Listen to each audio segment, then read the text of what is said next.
You have more free time now, right? Clearly. You're out of the I'm probably busier and working harder today, but I'm working on exactly what I want to work on, with whom I want to work with, and on those activities that I think are most important. I would say that's true, too. For me, when I had this goal of being just financially free, which meant I had more income and never had to work again. And I've actually gotten busier, but not in the same way other people get busy. People get into busyness, because they're minding somebody else's business rather than minding their own business per se. So I would say that for me is true too. I have more free time, but I'm actually quite busy. I'm actually happier too. It's an amazing process, and my friends do change. Which brings up a question I was going to ask us a little later. Mike Wolf brought it up about how your friends change. And I asked him this question earlier. Given the attrition rate is high as those who have started businesses and didn't make it, we all know of people who started out with you and who didn't make it. And as I was saying earlier, is that we have role models and we also have reverse role models. And sometimes we learn more from the reverse model, the people who are the bad examples, because they say, oh, he did that or she did that, and I won't make that mistake again. I know I have a friend who's one year made $328 million and was broke the next year. So he was a great role model for making money, but he was also a great reverse role model for how to lose it or how not to do it.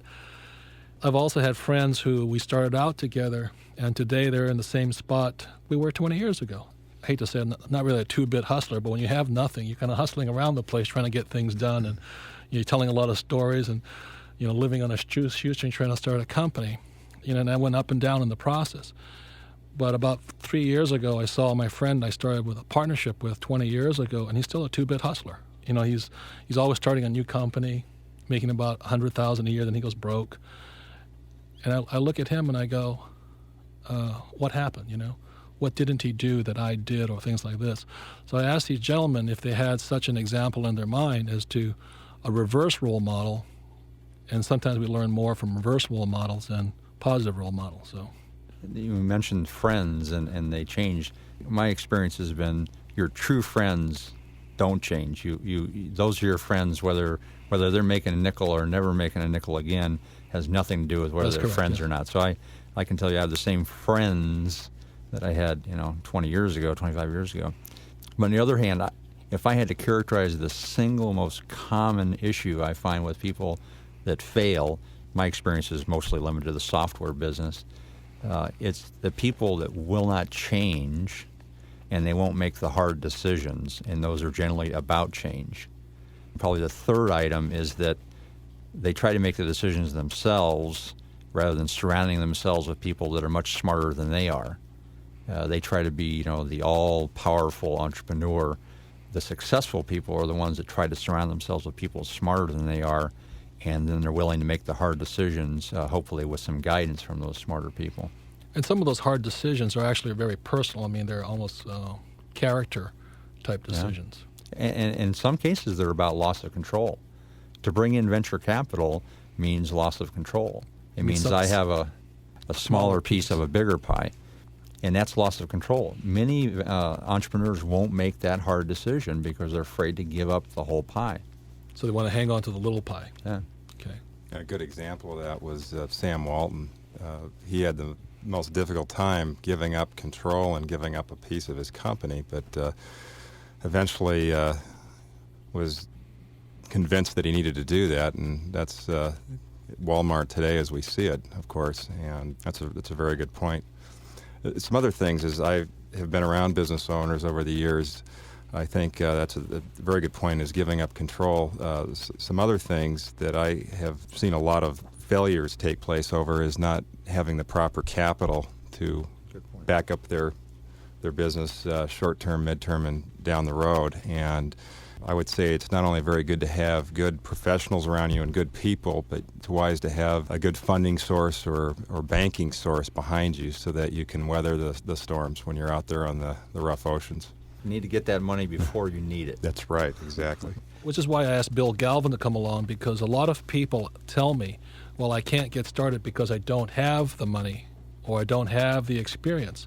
And the reason I wanted Bill here today is because, as we're talking about for network marketing, ultimately you only have two things, time or money. And if you don't have much money, then you better put in the time. And Yeah, way, that's- right? And so you can get started for like $150 or something. That's right. I mean, it's wonderful to be able to go out and start new companies and new software companies and financial companies, but most people, they lack confidence in those arenas. You know, basically a networking business has an ease of entrance into that type of company, and where I see people failing in that business is they are very independent, and a lot of what you guys have said applies. It's a total paradigm of interdependence and becoming a student and having some mentors that you tap into. Which is what Mike Wolf was saying, is that you need to be willing to change and sometimes make some hard decisions and take a look at yourself at times. That's right. And the other thing is, and we've talked about emotional intelligence, it's the ability to persevere and to work through challenges and temporary adversity.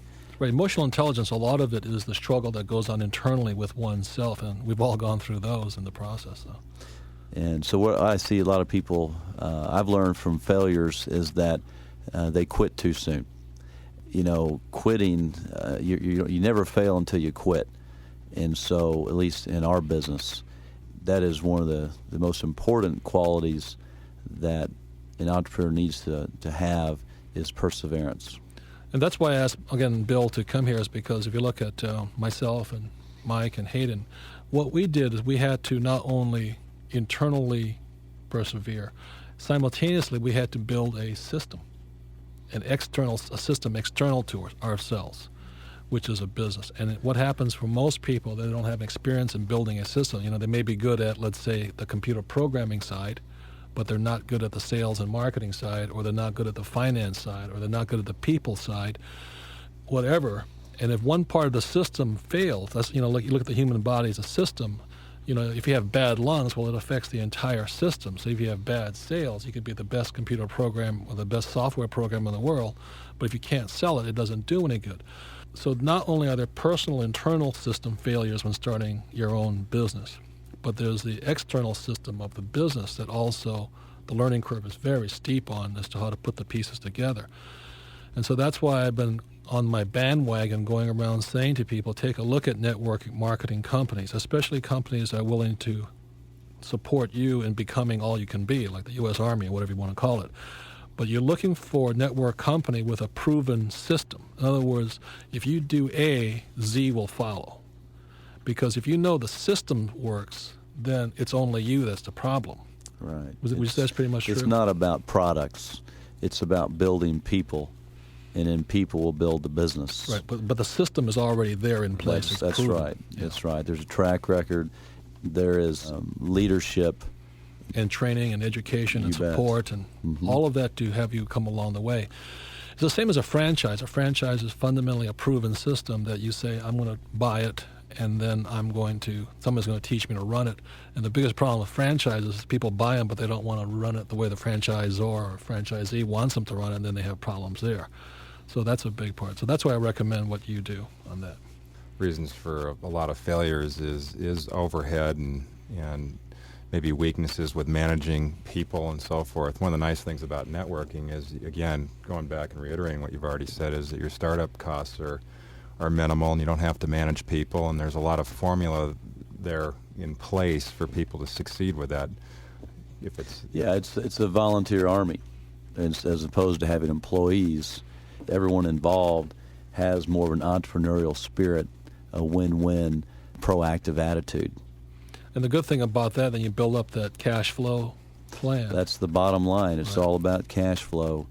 And happiness is positive cash flow. Well, that's right. And, you know, when you're a company that we started 6 years ago, building a network marketing organization, equals and exceeds my income of my other business that took me... The lighting company business. Correct. The rep business took me 15 years to get to that point, and it took me 6 years to equal and exceed that income with one part-time employee, as opposed to having 16 employees in my rep business.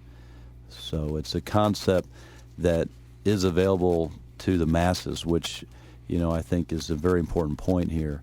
They can invest time if they don't have the money. That's right. And that follows my Rich Dad's formula. You build that business, and with the extra cash flow, then you acquire real estate. And you just keep going down, and that's why the rich get richer. That's right. They have businesses, and they buy real estate, and they use corporations to shelter taxes. That's what we're doing now is the income we're creating from our networking business. I just totally invest that. And so that's my capital that I'm using to create more businesses. Right. In fact, one of the wealthiest guys in Lubbock, Texas, who's one of the top real estate leaders there, started from network marketing. And he created the cash flow, and he took that and diverted that to apartments and real estate, and now he's worth $70 million. And as Mike says, a big part of it is surrounding yourself with people who know more than you, who are great advisors. And I've seen that as one of my big flaws, or personally as well as seeing other people, is they won't change. They don't take other people's advice, and this is the way I'm going to do it. I'm going to keep doing it this way, and they persevere. And after 20 years, their stats have not changed. I mean, they're still in the same place they were, they're just older from the past. So obviously, capital is a very important part of starting. If you don't have that, I really wouldn't recommend it, although I've done it, but it was a painful lesson. Capital is a big part of it, simply because I've seen people start their own businesses, but they don't have enough capital to even cover the rent and the food and the kids and the house and the car payments and all this. So what they start doing, they start taking capital out of the company to survive themselves, and the company dies in the process because they've sucked the capital out. So that's why capital is very important, because capital is like gasoline. If you're out of capital, you're out of gas, you don't go anywhere. So it's very important. The next part is experience, and we were talking about this at breakfast.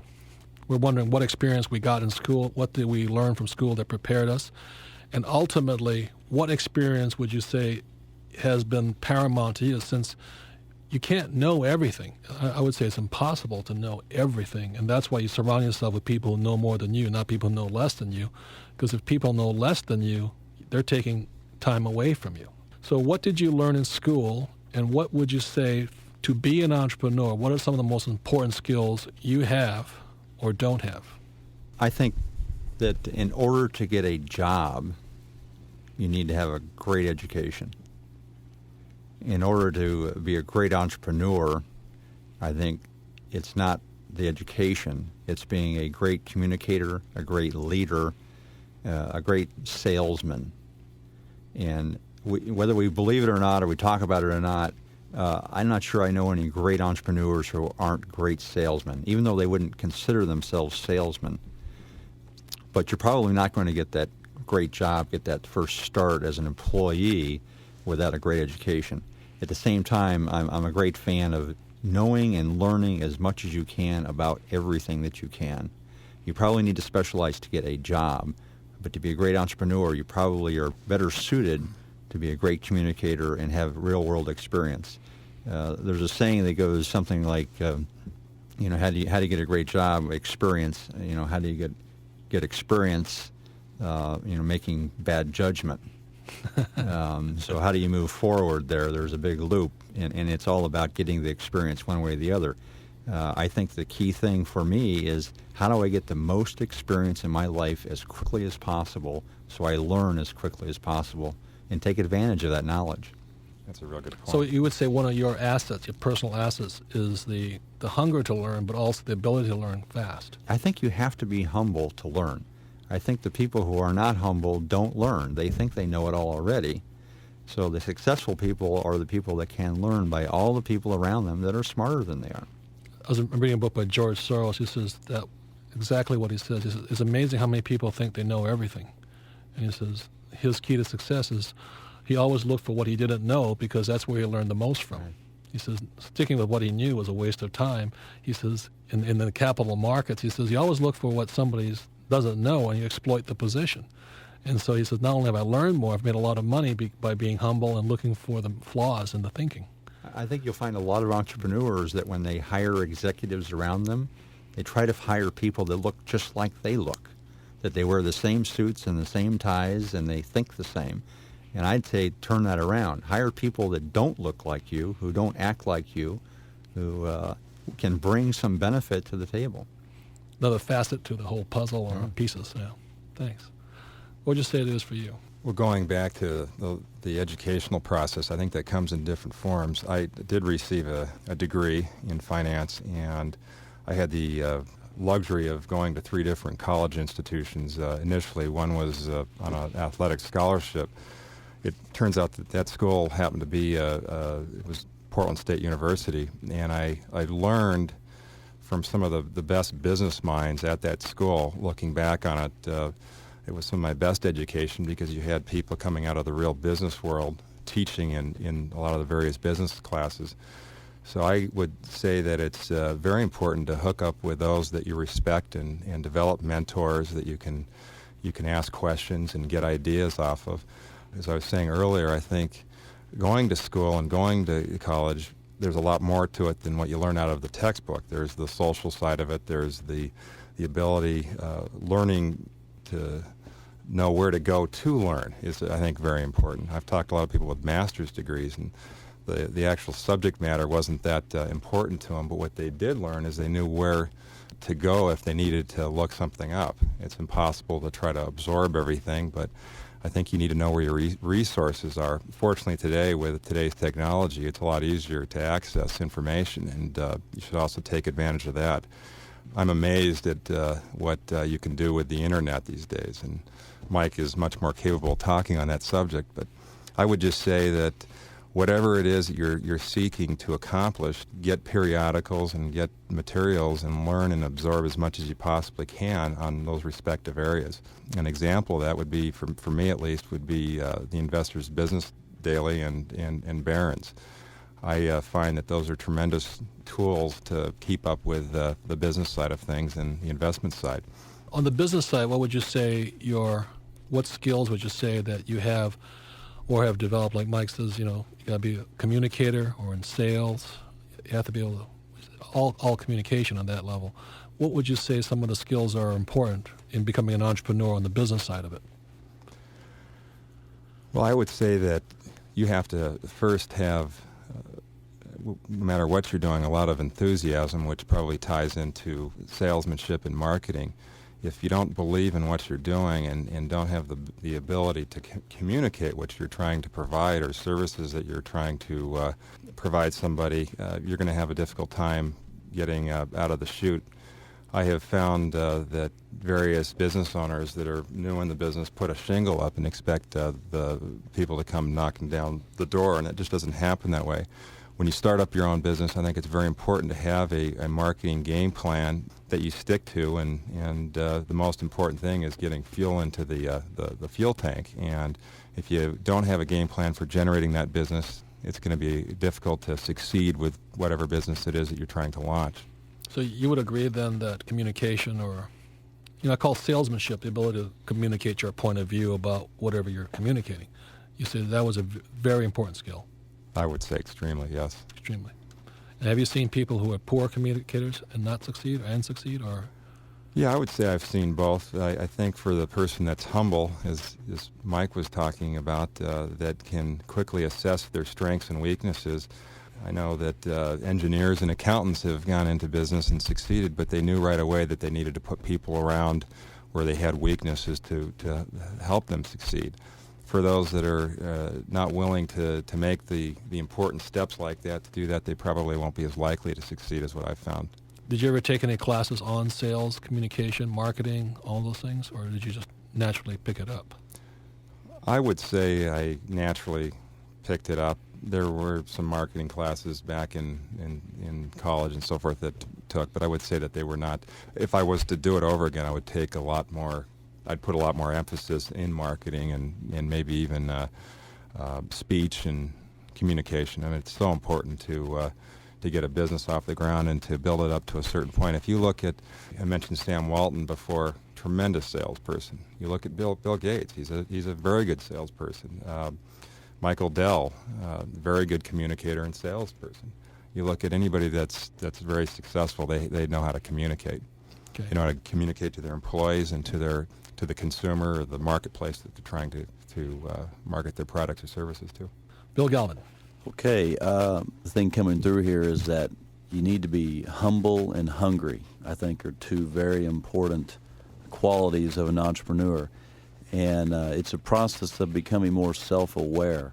It's the old line, you don't know what you don't know. And so the only way to move on is to change the way you think. And basically the two ways to do that is the books you read and the periodicals you read to expand your mind and the people you associate with. So I think that is two very important things that a young or starting out entrepreneur needs to consider is who's he associating with. Are they positive? Are they goal oriented? You know, are they moving forward in their life? And then what input are they putting into their mind? I mean, it's funny, we all say that we're getting back to one common character quality, and that is salesmanship. And I think that is really the foundation, because you've got to sell people. First of all, you got to sell yourself. People are going to only do business with you if they like you. And so we've got to become a student on how to become more relatable to more people. And then all salesmanship is transferring a feeling and winning people to buy into your vision and then having them join you. And so there's many great books that are foundational, that you can, all these are learned skills. There's no born salesman. Everyone has learned this through reading and through association and through doing. In fact, when I was in college, I didn't like to speak in front of crowds, didn't like to do any of that.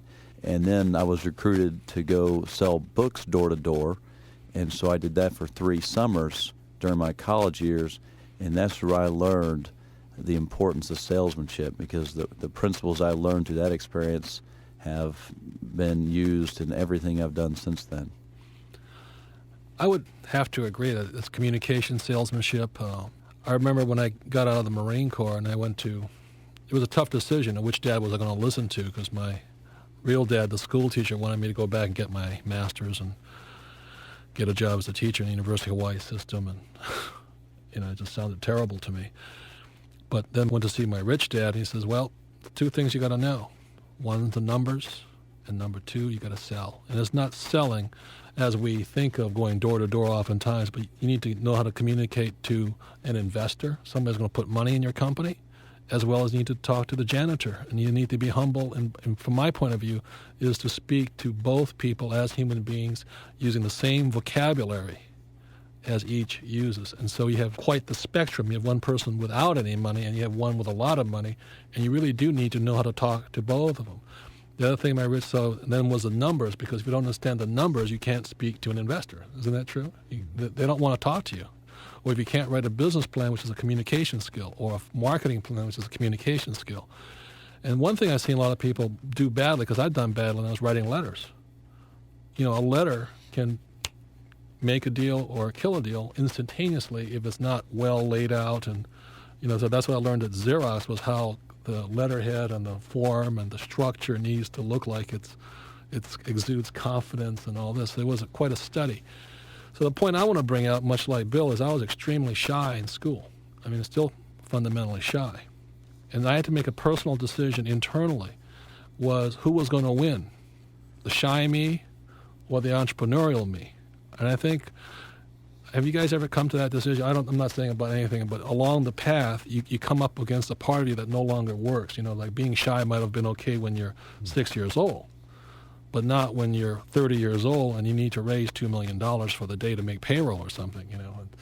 There's a part of you that is a birth and a death. The old part of me had to die, and the new part of me had to come in. So for me personally, I would say there's a lesson I can give to anybody listening out there, and Mike started off this whole thing, is a part of the learning process of being humble enough, of being able to change, to adapt, to learn quickly. I would say is a very big part of the skill. Otherwise, you can't learn enough fast enough. Big part of that is overcoming rejection and temporary setbacks. That's just part of the process. And one of my mentors has always taught me that success is guarded by challenges and problems. And so if you accept that and just know that's part of the course, then you can have a whole different attitude about it and attack those challenges with enthusiasm. I think there are some some particular skills that you need that are very learnable. In my own case, I think I had some similar experiences that in a small group, I was a pretty good salesman. I mean, and to me, salesmanship is simply persuading others to your ideas. And I was great when it was small, but when we put 200 or 300, 400 people into a room, I was scared to death. And I literally went to a course that changed my life relative to speaking to large groups, and it was a 2-day course where people taught me how to speak to large groups and how to do it effectively. And literally in 2 days, my people said, "Wow, what's changed?" So I think there are some skills that are, you can be taught, and there are some facilities to help you do that. So that's part of the process, is what Yeah. we're saying here, is keep the learning going. Absolutely. Get committed to self-improvement. That's right. The other point I wanted to make is that relative to salesmanship is that, the golden rule was, do unto others as you would have them do unto you. Well, that's absolutely wrong. Do unto others as how they would like to be dealt with, not how that you would do unto you. Because That's what a you'll very good find point. when you're selling to people, you sell to the accountant much differently than you sell to another salesman. So you sell to them the way they want to be dealt with. And most salesmen, get past that hurdle, but the poor ones don't. Okay? Is really get into the head of the person you're selling to. Understand what makes them tick, what drives them, and sell them in the manner in which they understand. I'd say that's my language, I call that flexibility. So it is really to be completely aware of who is in front of you rather than what you want to say. Yeah. And that's a big part of it. And it's a lesson that I learn on a continual basis, because a lot of times I speak to my wife like I'm speaking to my Marine friends, and that doesn't get me anywhere. Yeah. And if I spoke to her like she spoke to me, I might get further. That's where you need your most salesmanship skills, is with your spouse. Yes. My experiences are similar to yours, Robert. I was very painfully shy dealing with people in large groups and so forth. And I even I laugh at it now almost, but it was very helpful. I took Dale Carnegie back about 15 years ago, and you basically did a lot of crazy things in front of people, and if you could do that, then you could do just about anything, was kind of the philosophy there. And it truly got me out of my shell so that I could talk in front of large groups.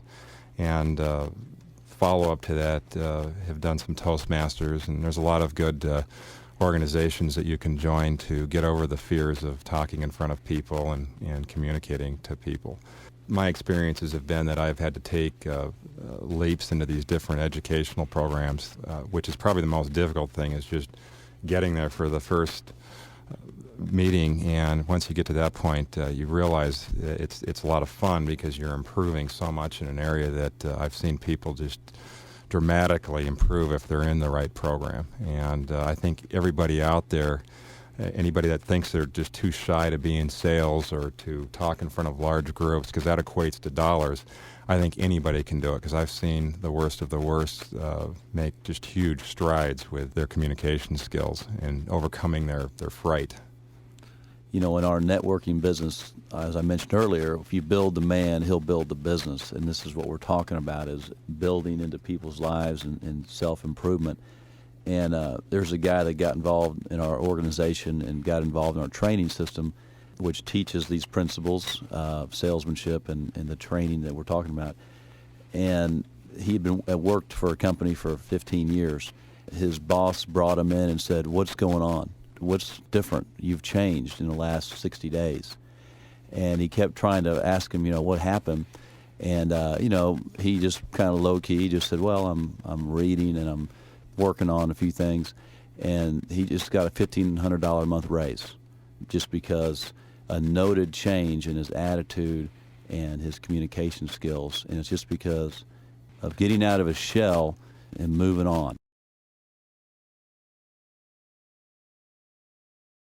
And that's why I asked Bill Galvin to come here, because a lot of times when I've spoke to or gone to network marketing meetings to find out what they were promoting per se, a lot of them focus on the compensation, how much money you're going to make, and what the product is. Is my product better than their product, et cetera, et cetera.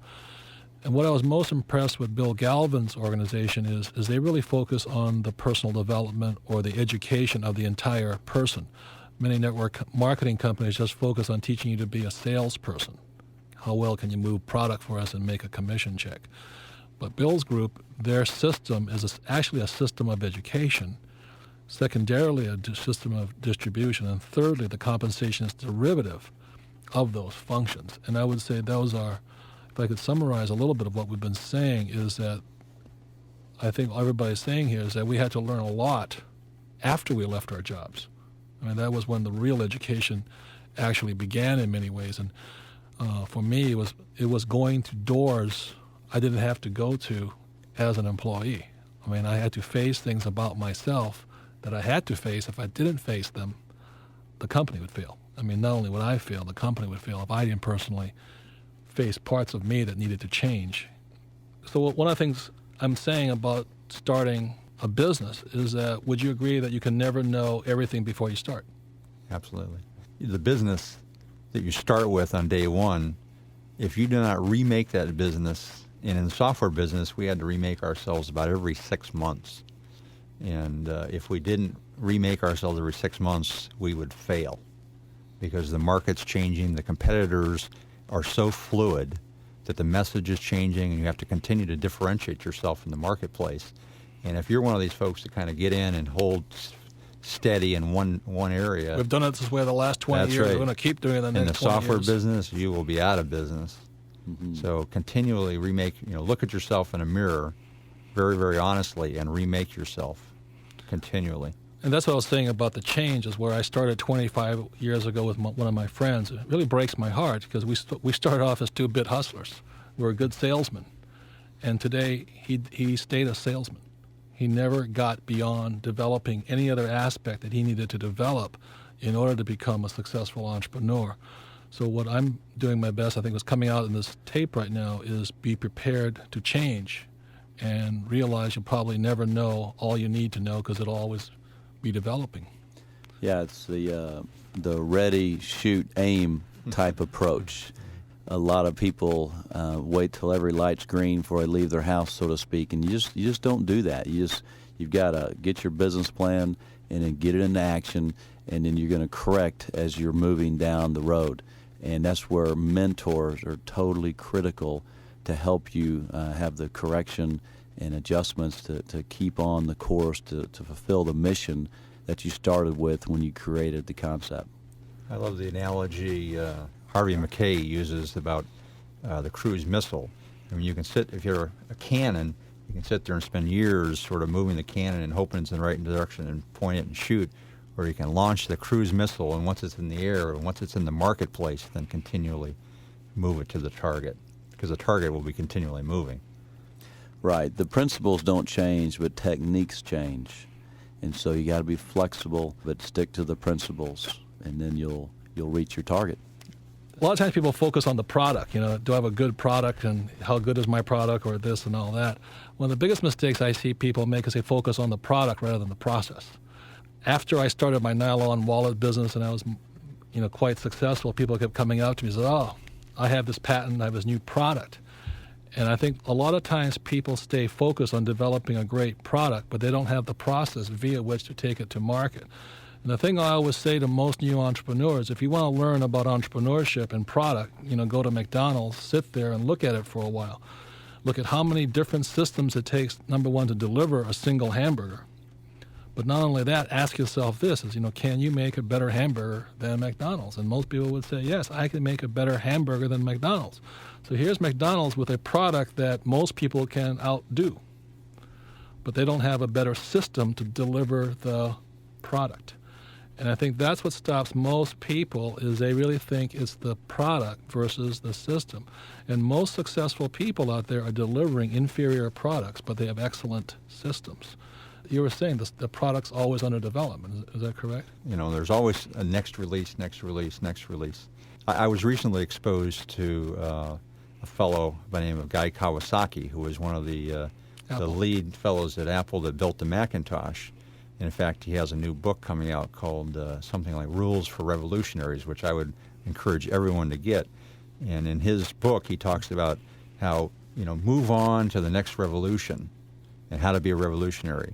Find a product that's 10 times better than the product that it replaces, and you'll have much more success than trying to duke it out with a very saturated market where the products have been there for years and years and years.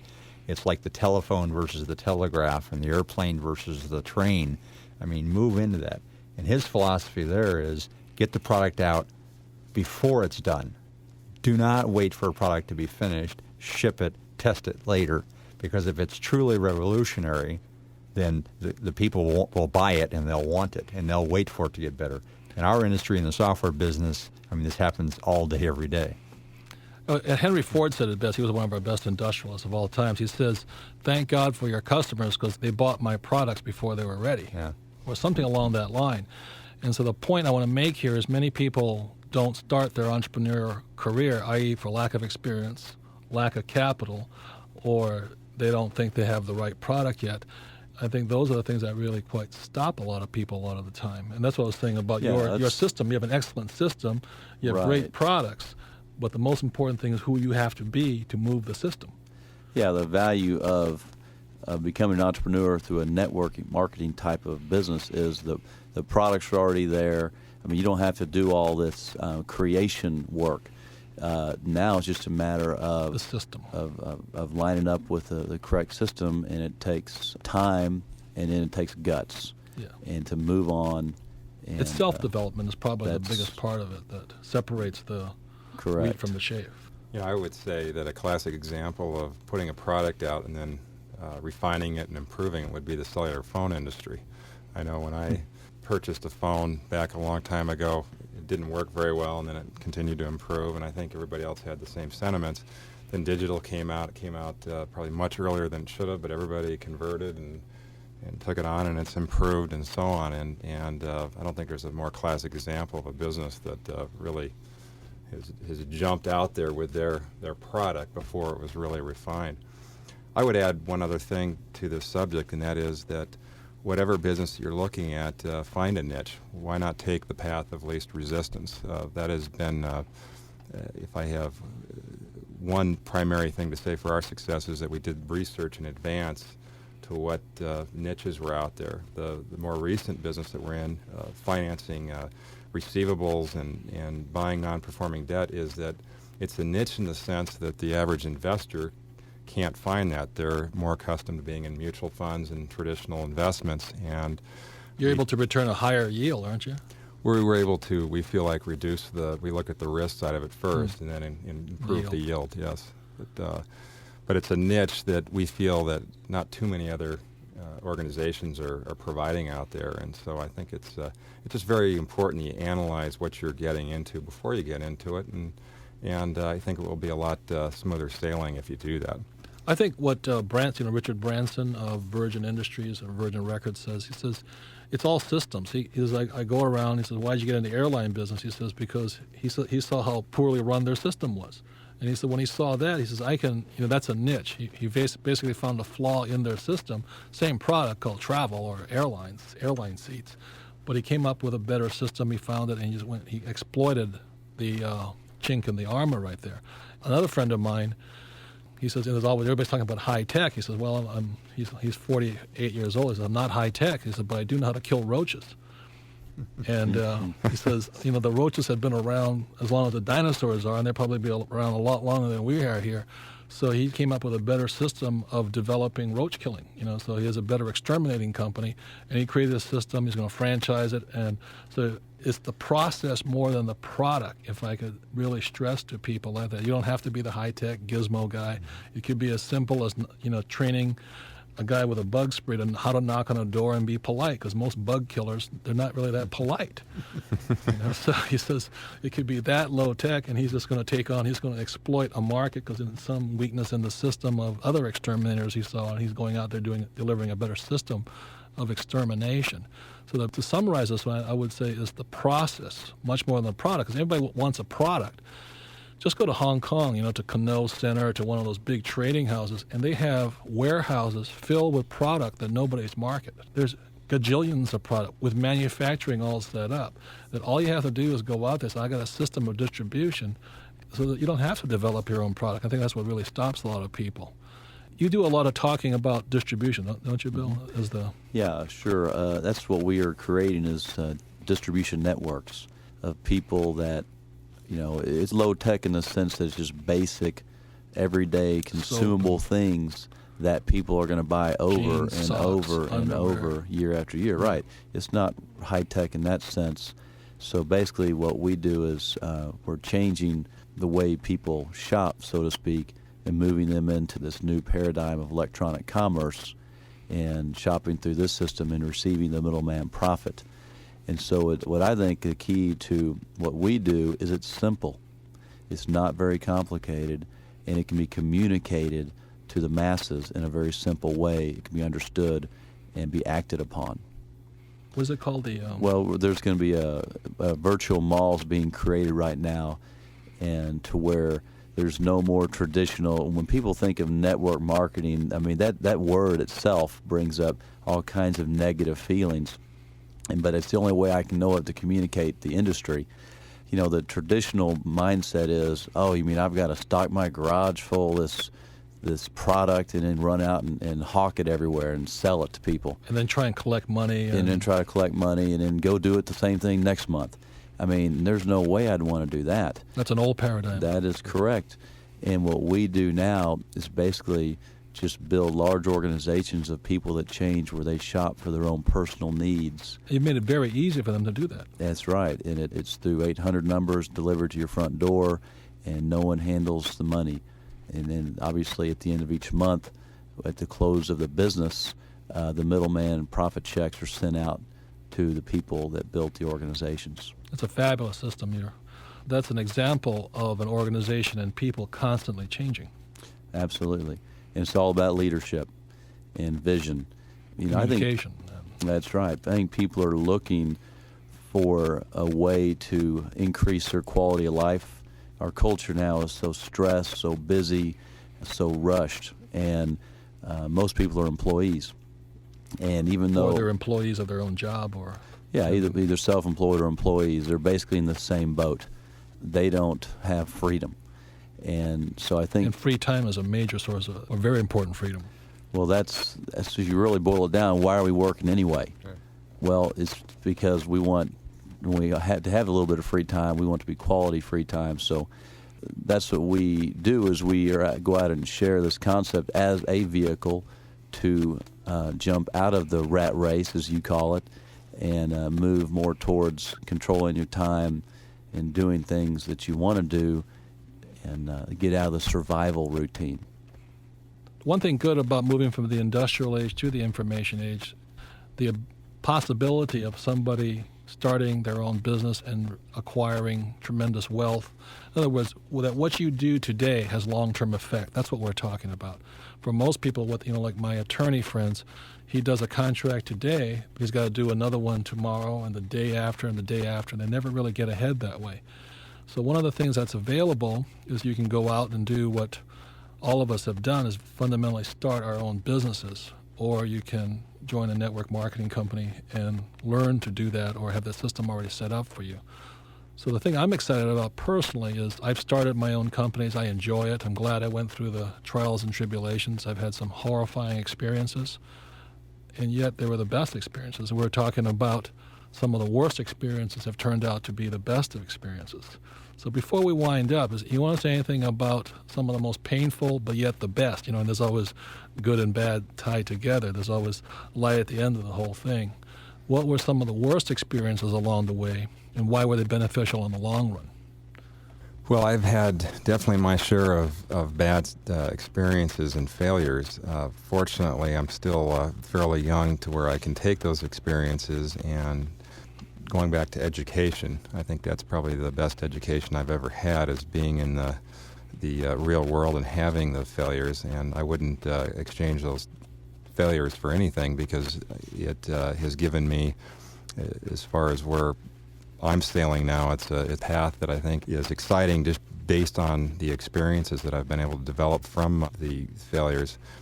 I would say that the areas that I have learned most from is, today everybody learns about diversification and putting your finances and your money all across the board. And I would say that when we have put funding into other people's control, that's when we've failed, because of the fact that we trusted somebody. And I have a saying: it's okay to put your eggs in one basket as long as you get to watch the basket. And I would recommend to your listeners that they maintain control, but again are humble enough and wise enough to know that they need to give up responsibility in the areas that they have weaknesses. But if I was to pinpoint one area that I think has been our biggest failures, has been trusting other people and giving up total control and trying to be across the board and being in too many places at once. So I think it's very important, whatever it is that you decide to go into, that you really focus in on it and put a game plan out there that you try to stick to. I don't think you'd climb a mountain without a game plan and without the right people around you. People have done that without a game plan, and they've died going to the top when they had unexpected weather or what have you. So it's the same thing in business. You really need to give it full thought to what you want to do. There's people that probably more appropriate to go into an industry where it does entail capital and it does entail resources, and they might have, after evaluating yourself, you might realize you have the intestinal fortitude and the right characteristics to do that. Or on the other hand, you might look at network marketing, which I think is a tremendous business to go into if you evaluate it and you think that's right for you. So I think it's just a matter of evaluating and planning and setting your course, and your chance of success will be that much greater. I think by definition, as an entrepreneur, I'm sitting here trying to think of these failures, and my mind is blank. I'm the eternal optimist. I guess that's what makes me a successful entrepreneur. Yes, I think that's what I'm getting down to. Right? That I literally, my mind is blank when I try to think of failures. I had some great learning experiences that were really valuable, and I couldn't have purchased those. They're priceless. They're priceless. I couldn't have bought those learning experiences. But I think the examples that pop to mind, probably because of this way of thinking, are investments that I've made in others that didn't work out. But for myself, they were merely learning experiences.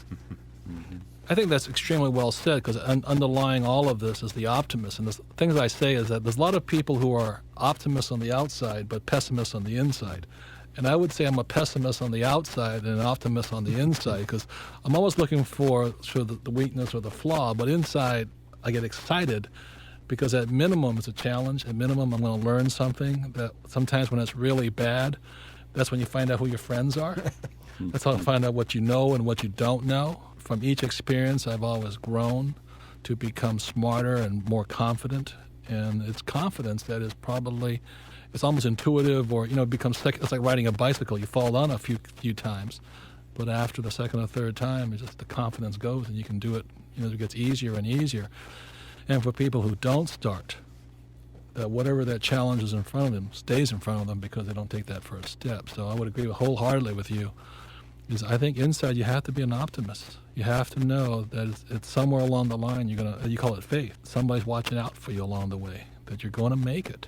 Yeah, I think that this goes back to the importance of building your self-concept and your self-image. Yes. To develop this optimistic attitude, because so the problem is that it can't be done in a vacuum. No, you just can't sit there in real life. You can't sit there and positive think yourself in the room into being an entrepreneur. I mean, someday you're going to open that door and you're going to step outside and you're going to greet the world and say, "Here I am, take it or leave it," and you got to face it.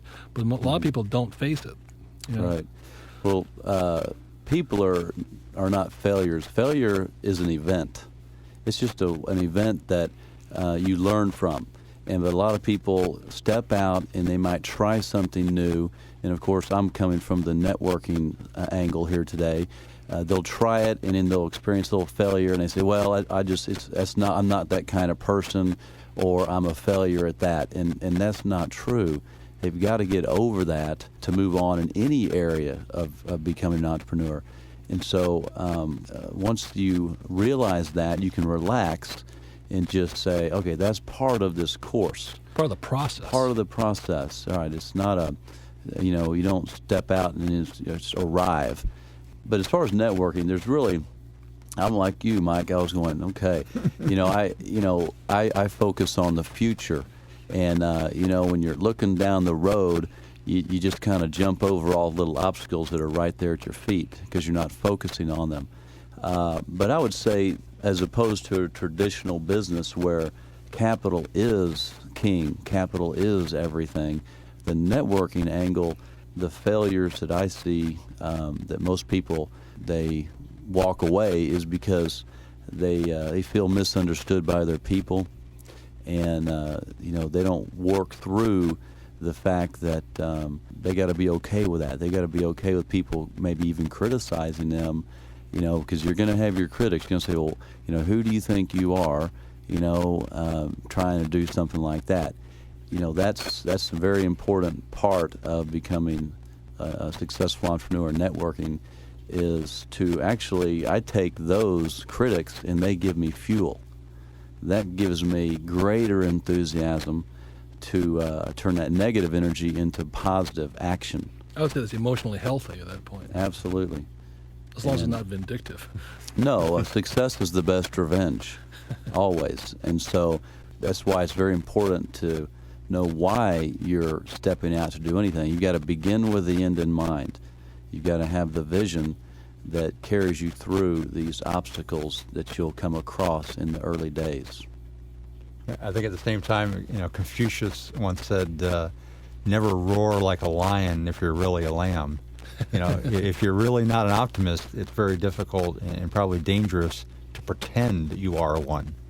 We're saying at breakfast this morning about it's a self-fulfilling prophecy. Oh, right. Pessimists become unsuccessful. Right, and they're a product of what comes out of their mouth. Yeah. And that's a very important part of this process, is becoming more self-aware and changing what comes out of your mouth, and instead of being a reactive person, becoming proactive, and start confessing things are going great, even though it's total chaos around you. Okay, that's emotional intelligence, and it's contagious. That kind of enthusiasm in the midst of challenges inspires people. We could summarize this all right now. I wouldn't say it's for everybody, but if you could give words of encouragement or any last words of wisdom, what would you say? I would say that you need to have a burning desire to make a change, and whatever creates that burning desire, you need to have that desire to, again, first make change. If it's that you have too much month at the end of your money, as they say, or if it's that you want to accomplish greater things and just bringing home a paycheck, we were talking about lifestyles earlier. I can't imagine going through life and not having balance and having the ability to do things with the kids and have more time to do that. And I find that the gentlemen in this room have that balance, and again, I think it gets back to financial freedom. Mike was saying that he's never met anybody that really claim themselves to be rich, but I think what it's really about is having a rich life. One of my nightmares that drives me is sitting there on my deathbed and saying that I didn't accomplish very much. And working for somebody, I really feel that you're not going to be able to accomplish the things that, at least that I want to accomplish. It's not just financial means, it's being able to, at some point in time, being benevolent and doing things above and beyond just the things and the necessities that we have here. So I would say the greatest challenge for those that have not taken the step is just taking the first step. And once you start on your path to financial freedom, you'll find that it's everything else is a lot easier than what you probably thought it was going to be.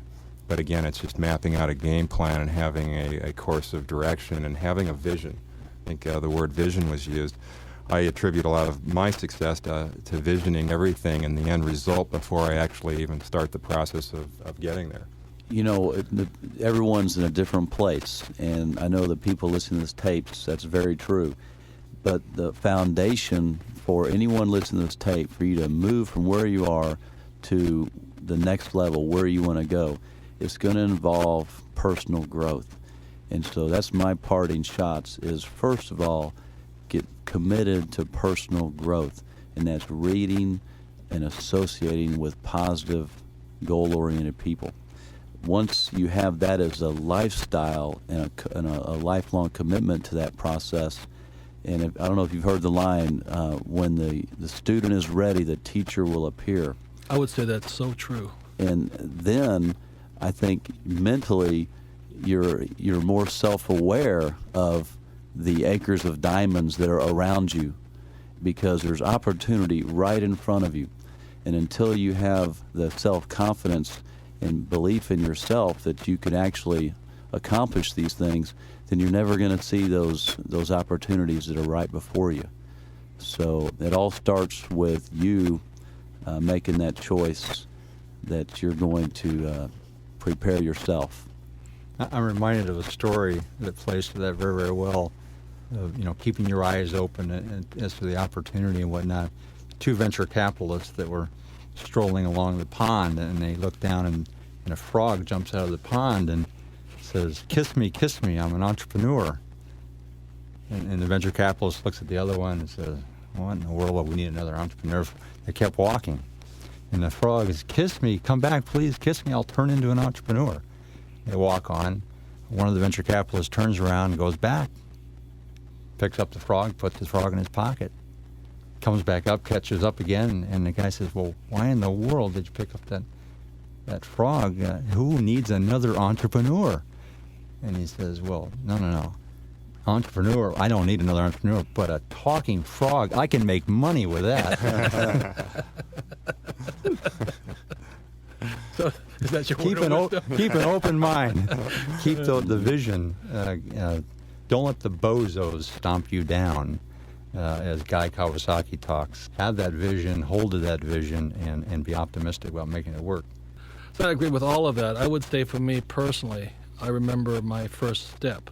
I remember it so crystal clear. It was the time I left job security, per se. I flew from Puerto Rico, where I was at the President's Club, the top salesman in the branch, and all the accolades and the money. And I remember a guy I didn't like, my branch sales manager, saying to me, "Congratulations, but don't forget, you owe me for next year." And I think I already made that decision. I was already gone. And I turned to him and I said, "Well, you don't have to worry about that, because I'm not going back to the branch." And at that moment, I turned in my resignation. It wasn't the most gracious way, but it was quite pleasing on my side to do. And I remember climbing on the plane at Puerto Rico, and I flew to Chicago, where I was making a presentation on the nylon wallets at the Chicago Mercantile. It was my first real formal presentation of my new product line. I was taking the step out. I remember, not to scare anybody off, but it was frightening. It was probably, I was shaking. I had cold sweat. The plane nearly crashed. Some guy died next to me, walking down the streets of Chicago, and it was all my negative, my fears, my doubts, my energy, and just the most horrifying feeling in the world of going out on my own, as they say, is that step. And that old saying, cheer up, it could get worse. So I cheered up, and it got worse. But the most important thing was I never forgot the first step. And if I can encourage anybody out there, just remember, just keep taking those steps, because I think that's 99% of the battle is, can you keep taking that step, being humble, keep learning. As you say, it's a self-development process. It's not who you are, but who you become in the process that is probably the most rewarding, because it's who do you have to be to achieve that kind of financial and freedom of whatever it is. It's worth it. So I thank all you gentlemen for your time and for your words of wisdom to the group here. I appreciate it very much. You're welcome. Thank you.